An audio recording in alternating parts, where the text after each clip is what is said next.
Olá, queridos, bom dia. Que bom estar junto com os irmãos agora nessa manhã, com esse tempo de escola bíblica, né?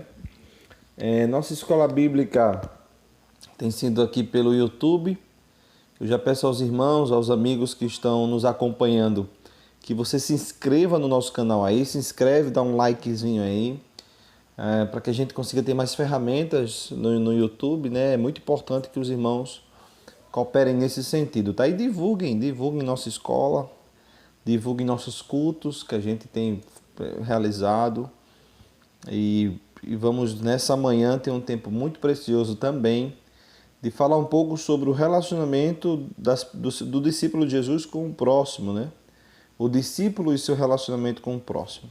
Só queria esclarecer aqui algumas coisas. Nós temos estudado nesse período aqui há já algumas semanas uma revista da Convenção Batista Brasileira, uma revista de missões nacionais, né, que é vendida no site de Missões Nacionais, que é uma revista chamada Maturidade Cristã, tá?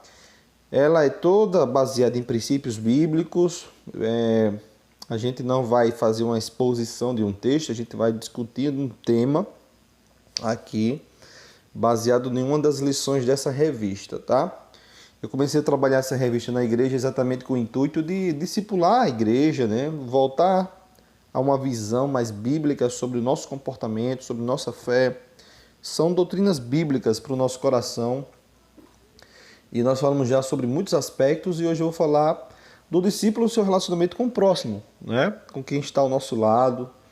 E a gente vai trabalhar muitos aspectos importantes para a vida cristã, tá? Eu queria que nós, nesse momento inicial, nós fizéssemos uma oração, né? Pedindo a Deus que nos instrua. Nós entendemos que o Espírito Santo, além de ser o Consolador, como o próprio Jesus disse, é também aquele que nos ilumina, que nos dá entendimento, discernimento. Então eu queria que nessa hora nós fizéssemos uma oração, pedindo a Deus que nos ajude, nos capacite, né, a entender a sua palavra, a entender essas lições inspiradas biblicamente para o nosso coração. Vamos orar? Senhor Deus, eu quero, Pai, te agradecer por nossas vidas, pela tua ação, pelo teu cuidado, agradecer, Pai, pela provisão do Senhor. Peço ao Senhor, nesta manhã, por esse tempo tão especial que vamos ter de instrução bíblica ao nosso coração, de princípios bíblicos ao nosso coração, acerca do nosso relacionamento com o próximo, a olhar para o próximo, a olhar para as necessidades do próximo. E que o Senhor fale tremendamente ao nosso coração nessa manhã, nessa escola bíblica. Nós oramos, Pai, no nome de Jesus. Amém e amém. Essa revista nós temos ela em PDF, tá? Eu vou ver se eu consigo colocar aqui para os irmãos. Se não conseguir, os irmãos me procuram, os amigos me procuram, que eu consigo enviar para os queridos esse material, tá? Em algumas outras aulas eu fiz a edição, coloquei, né, o texto aqui próximo e tal, mas não tenho conseguido tempo hábil porque demora, né, para organizar esses textos, tá? Mas vamos lá, vamos para o que interessa, tá bem? Olha só, quando nós falamos sobre o discípulo e seu relacionamento com o próximo, nós temos alguns objetivos nessa lição em específico a trabalhar, tá? Ao final desse estudo, você deverá ser capaz de identificar as atitudes que favorecem um bom relacionamento, certo? Explicar por que algumas pessoas têm dificuldade de se relacionar, de relacionar-se umas com as outras, e desenvolver uma atitude positiva no que diz respeito à busca de um bom relacionamento.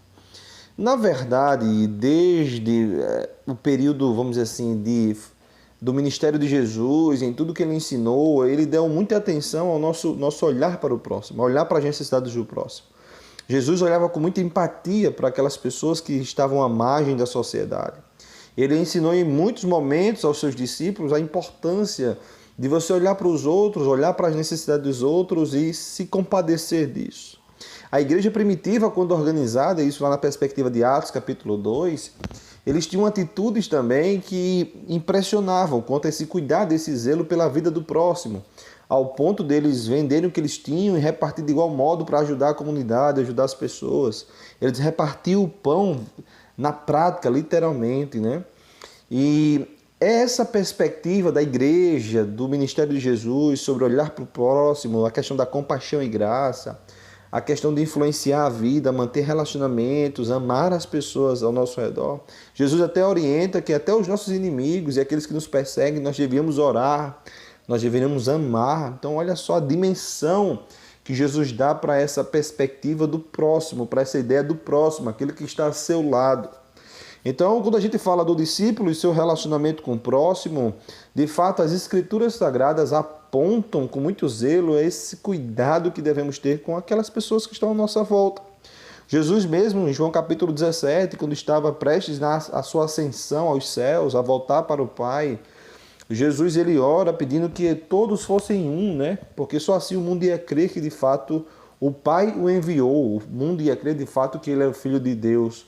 Se houvesse unidade entre os discípulos, se eles fossem um, em uma missão, em um propósito, tivessem comunhão, tivessem essa relação de mutualidade. Então, de fato, a gente percebe a proporção, a dimensão disso em todo o ministério de Jesus e no papel da igreja primitiva. Então, quando a gente estuda sobre isso, a gente percebe que nós precisamos cultivar bons relacionamentos, nós temos que entender as dificuldades que existem para se relacionar bem com as pessoas, para podermos superar essas dificuldades e, obviamente, buscar sempre um bom relacionamento com as pessoas.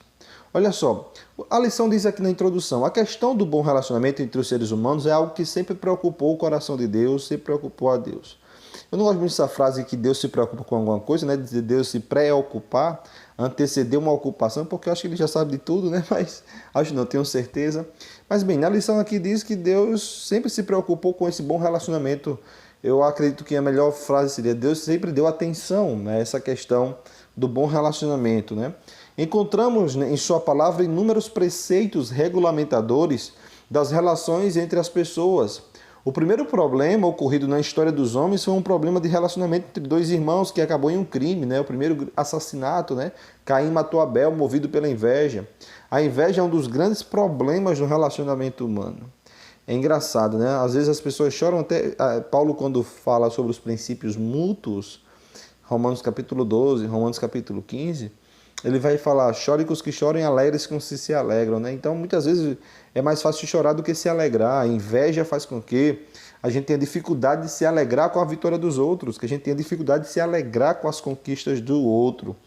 Então, a inveja tem sido um dos principais problemas de relacionamento entre as pessoas. Através dos tempos, os seres humanos vêm tendo problemas de relacionamento, mas a palavra de Deus, ela tem ajuda para nós, ela tem orientação para a nossa vida, ela tem claras orientações sobre como deve ser o nosso proceder quanto ao próximo, quanto às suas necessidades.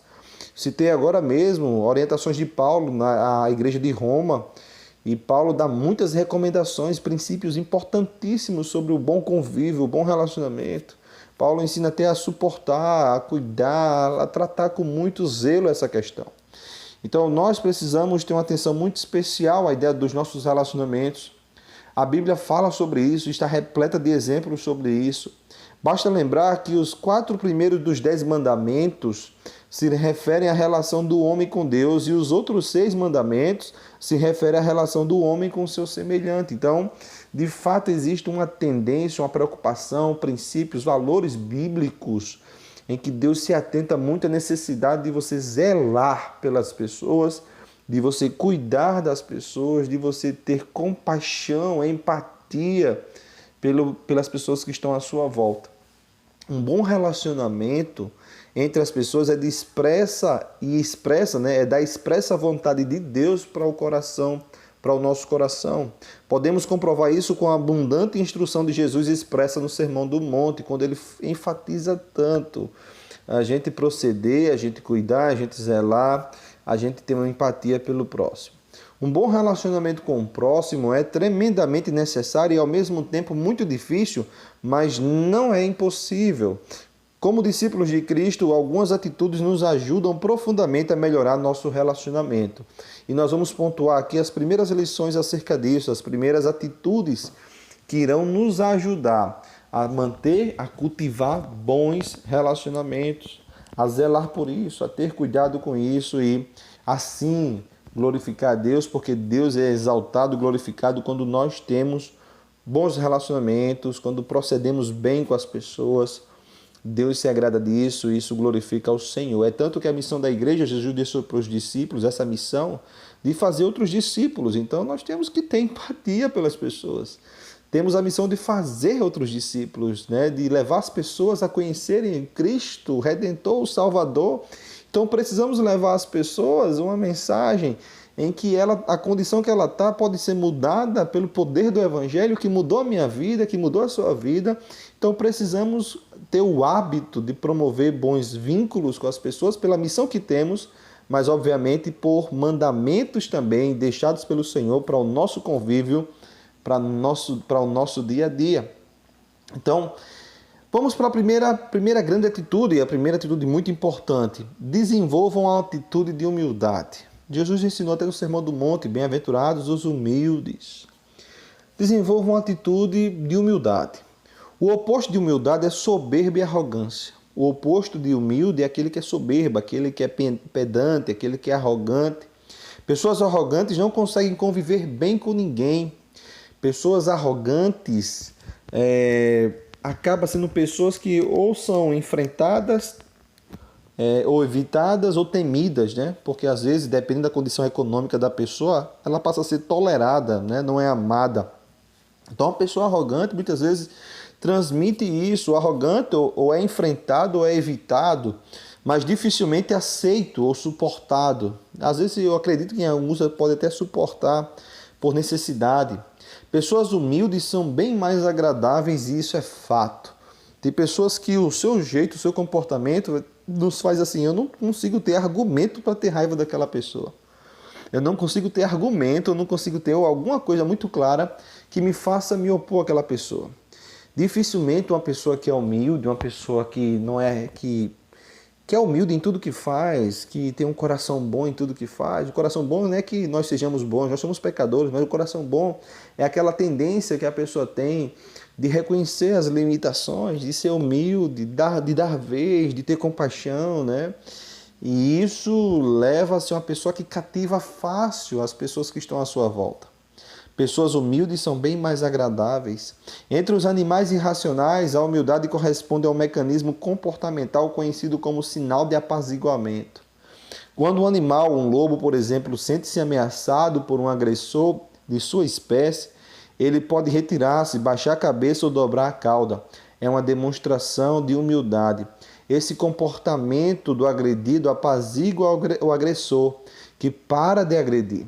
Os animais têm esse comportamento inserido em sua natureza, mas nós temos de aprender isso através da experiência. E é incrível, uma pessoa que quer te agredir, por exemplo, uma pessoa que quer te fazer um mal, quando você agir com humildade, quando você baixa a cabeça. Não estou falando para você ser besta. Estou falando de você entender suas limitações, não entrar num enfrentamento que desonra a Deus, que desonra os valores importantes. Não entrar num atrito moral com a pessoa, mas reconhecer o tempo oportuno para tudo acontecer, usar de sabedoria para lidar com climas difíceis.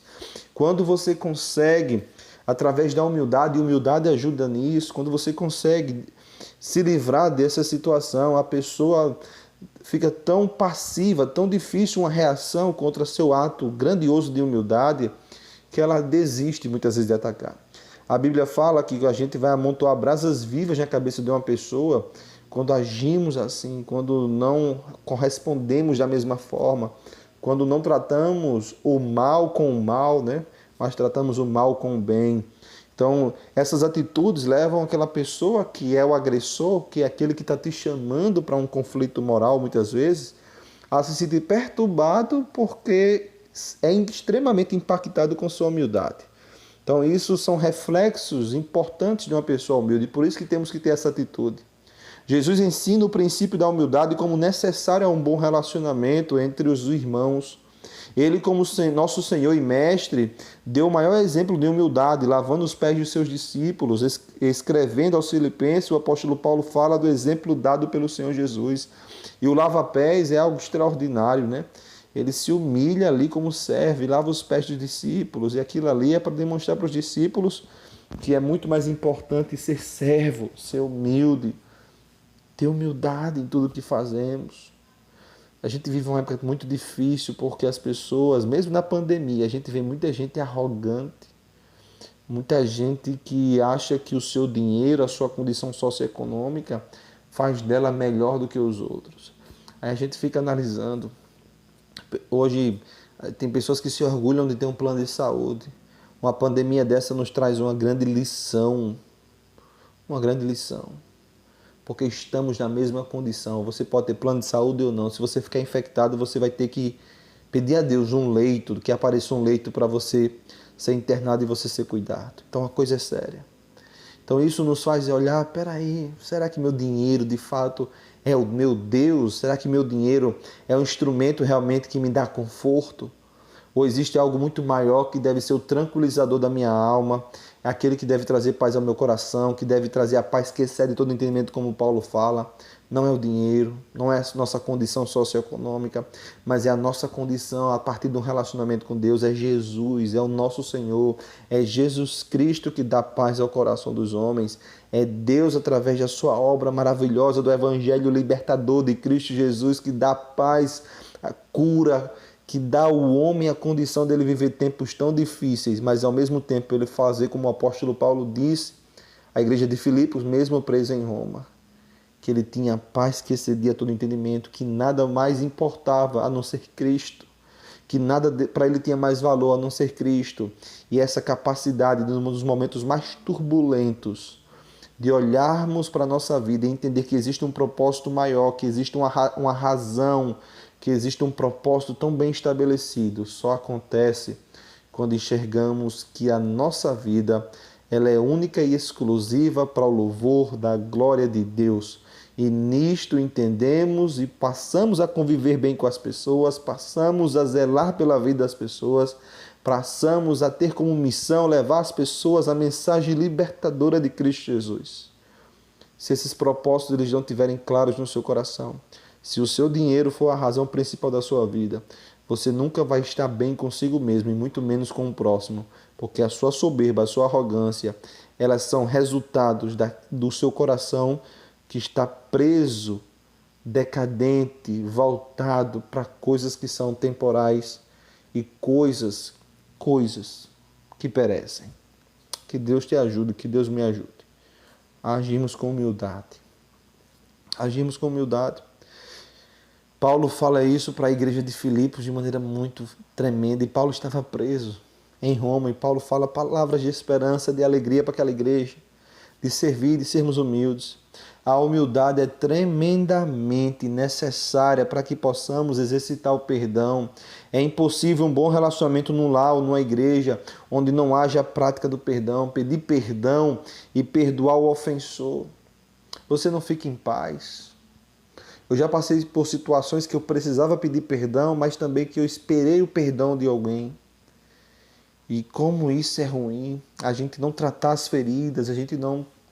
Às vezes na igreja, a gente fala tanto sobre isso, mas as pessoas têm dificuldade de rasgar o coração, de pedir perdão, de confessar, de ajustar a vida. As ofensas afastam as pessoas e o perdão as aproxima, mas a gente às vezes somos tão orgulhosos que não temos a capacidade, maturidade no nosso ser pecaminoso de reconhecer, de pedir perdão, de dar um passo atrás. Mas precisamos buscar cada dia a presença de Deus, porque é o Senhor que vai fazer isso no nosso coração. Essa capacidade de reconhecer, de pedir perdão, de perdoar, isso é uma obra maravilhosa que Deus faz no coração do homem. O fardo que a gente tira das costas quando há um tratamento de um relacionamento quebrado pela falta de perdão. Como é bom sentir esse cuidado de Deus. E da mesma forma que Ele fez conosco, que Ele nos perdoou, que Ele não olhou para o nosso pecado, mas quando Ele viu que reconhecíamos que éramos pecadores e que confessamos nossos pecados e que pedimos para Ele entrar no nosso coração, na nossa vida, da mesma forma que Ele perdoou, Ele quer trabalhar em nossa vida também, para que a gente consiga perdoar as pessoas, tratar os nossos relacionamentos. Por isso, Jesus nos ensinou a orar: perdoa as nossas dívidas, assim como nós perdoamos também aos nossos devedores. E da mesma forma, Paulo fala: antes sede bondosos uns para com os outros, compassivos, perdoando-vos uns aos outros, como também Deus vos perdoou em Cristo. Então, que nós possamos também andar com bondade, agir com bondade, dar bons frutos. Eu acredito que nós não merecemos nada, que nós não somos bons. Mas quando Paulo diz assim: vocês precisam refletir a fé e a essência de Deus na vida de vocês, agindo com ações de graça, agindo com bondade, tendo bons hábitos, porque isso é fruto da ação de Deus em nosso coração. E perdoar acaba sendo uma espontaneidade dessa relação com Deus, da ação do Espírito em nós. Que Deus te ajude, que Deus me ajude, né? A ter essa capacidade de perdoar.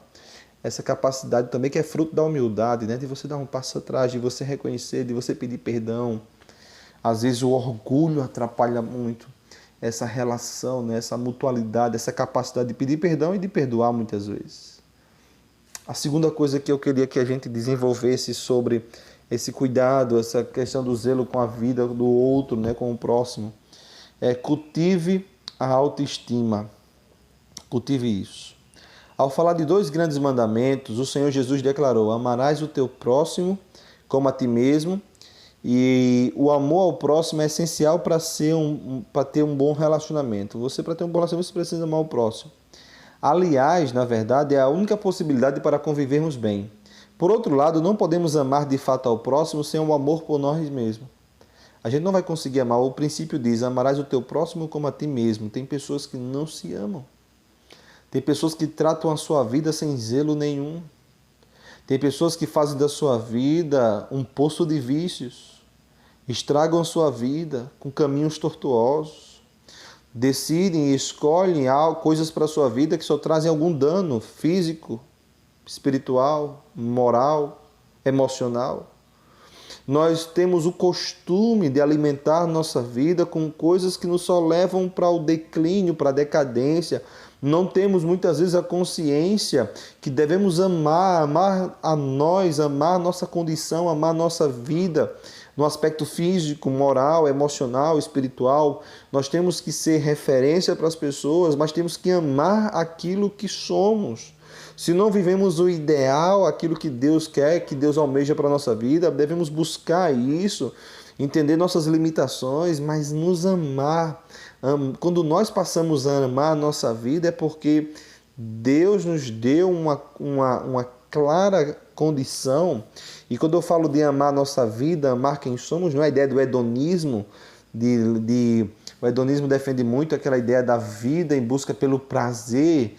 Não é você potencializar o prazer, porque às vezes o prazer que a gente acha que vai nos trazer felicidade, ela traz danos para a nossa vida. Mas quando eu falo que a gente deve se amar, o amor na perspectiva de Paulo aos Coríntios, o amor que ele traz o bem, o amor que traz frutos, o amor que procede de Deus, o amor que zela pelo corpo, o amor que zela pela vida emocional, o amor que zela pela nossa condição espiritual, o amor que provém do Senhor, o amor que é genuíno, verdadeiro, não se arde em ciúme, o amor que ele traz de fato edificação, maturidade, bons valores, bons costumes, princípios para a nossa vida. É esse amor.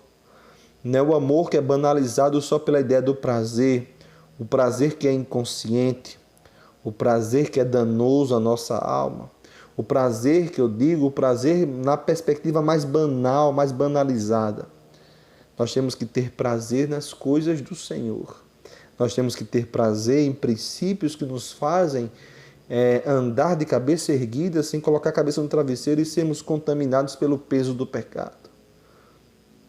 O amor pela nossa vida, mas a vida temente a Deus. E nós só temos condições de amar tanto a Deus como a nós mesmos, como as pessoas, se de fato o Senhor estiver conosco, se abrirmos o nosso coração para Ele, porque eu não acredito, Moisés, que de nós proceda isso. Essa capacidade ela provém de Deus, porque Ele é amor, não é? Ele deu a maior prova de amor. Então, que Deus nos ajude a entender isso. Então, nós devemos nos amar. Isso é questão de autoestima também. Significa que temos que ter alta consideração por nós mesmos, que nos aceitamos, né? Há pessoas que dizem constantemente: eu não presto para nada, comigo tudo dá errado, sou mesmo uma pessoa infeliz. Tem gente que diz isso. O convívio com pessoas carregadas de culpa, com grande sentimento de inferioridade, tem pessoas que vivem assim, portadoras de sensação de indignidade, é um convívio altamente doloroso. É muito ruim você estar perto de uma pessoa pessimista, que murmura muito, que reclama muito, que sempre aponta que a sua vida não presta, que nada está legal, que reclama muito. Então nós precisamos não ser esse tipo de pessoas. Nós precisamos ter convicções, nós precisamos ter a consciência de quem somos, de valor por aquilo que somos, porque nós somos obra, criaturas de Deus, Deus nos criou. E se você é um crente em Jesus, é ainda a convicção de que você é nova criatura, que você é uma pessoa amada por Deus, que Deus deu para você atributos que você tem, que só veio da parte dele. Então, essa capacidade incrível de um homem reconhecer a sua natureza é reconhecer o próprio Deus, é amar a Deus. E essa capacidade de amar o leva a uma compreensão gigante de valor sobre a sua vida, sobre quem é a sua natureza e os propósitos que há na sua vida. Então, meu querido, nós precisamos ter essas convicções. O cristão deve se apropriar da graça de Deus que vem a nós através de Cristo e saber que essa graça é suficiente para remover nossa indignidade. Um cristão que está se sentindo alvo da graça de Deus é radiante e com ele é bom conviver. Uma pessoa que cultiva adequadamente sua autoestima está liberta dos maiores obstáculos a um bom relacionamento com o próximo. Essa pessoa é livre do ciúme. Essa pessoa que é ciumenta, muitas vezes é altamente destrutivo no relacionamento com outras pessoas.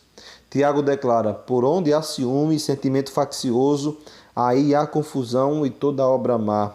Essa pessoa está também livre da inveja. Lembremos-nos de que foi pela inveja que Caim matou Abel. A inveja estraga os bons relacionamentos. A adequada autoestima nos permite ainda estar livres de depressão. E isso é uma bênção, porque a pessoa deprimida não consegue amar o próximo em virtude de não se amar, de não amar a si mesma. Então, quando nós conseguimos ter essa autoestima, olhar para nós, nos amar, nós vamos ter uma capacidade gigante de amar as pessoas. A autoestima, ela ajuda muito nisso. Então, que Deus te abençoe. Nós não concluímos essa lição ainda, mas eu não pretendo continuar, até para que a gente não faça uma aula muito longa. Mas espero que Deus tenha falado ao seu coração. Espero que Deus tenha ensinado para vocês atitudes importantes. E nós continuaremos a falar de outras atitudes no próximo domingo. Nós vamos orar nessa hora, tá? Pedindo a Deus que aplique essas lições ao nosso coração. Senhor Deus, eu quero, Pai, te agradecer por nossas vidas, por esse tempo tão precioso. E pedir que o Senhor nos ajude, ó Pai, a colocar em prática essas lições tão bem claras ao nosso coração. Essas atitudes de nos amar, de sermos humildes, de olhar para o outro sem inveja e perdoar as suas ofensas, perdoar, Pai, como o Senhor nos perdoou, perdoar e amar as pessoas apesar de quem são, apesar da sua condição, porque um dia nos eram também, estávamos perdidos no pecado, distantes do Senhor, mas o Senhor nos resgatou. Nos abençoa neste dia, nos abençoa na programação da noite, Pai. Nos dá um restante domingo abençoado. Nós oramos, Pai, no nome de Jesus. Amém e amém. Deus abençoe os queridos, tá? E estaremos juntos à noite no nosso culto de louvor e adoração ao nosso Deus. Um grande abraço, que Deus te abençoe. Os irmãos sabem onde me achar, né? E qualquer coisa estou à disposição dos queridos. Um grande abraço.